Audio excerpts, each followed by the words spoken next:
This part of his intelligence, though unheard by Lydia, was caught by Elizabeth, and as it assured her that Darcy was not less answerable for Wickham's absence than if her first surmise had been just, every feeling of displeasure against the former was so sharpened by immediate disappointment that she could hardly reply with tolerable civility to the polite inquiries which he directly afterwards approached to make.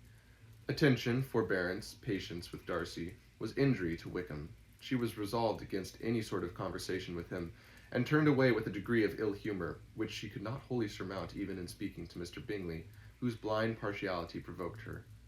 But Elizabeth was not formed for ill humour, and though every prospect of her own was destroyed for the evening, it could not dwell long on her spirits, and having told all her griefs to Charlotte Lucas, whom she had not seen for a week, she was soon able to make a voluntary transition to the oddities of her cousin, and to point him out to her particular notice.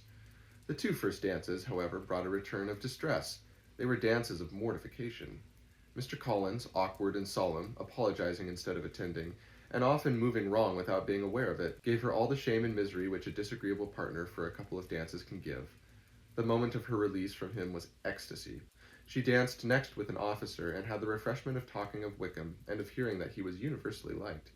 When those dances were over, she returned to Charlotte Lucas, and was in conversation with her when she found herself suddenly addressed by Mr. Darcy, who took her so much by surprise in his application of her hand that, without knowing what she did, she accepted him. He walked away again immediately, and she was left to fret over her own want of presence of mind. Charlotte tried to console her. "I dare say you will find him very agreeable." "Heaven forbid! That would be the greatest misfortune of all, to find a man agreeable whom one is determined to hate. Do not wish me such an evil."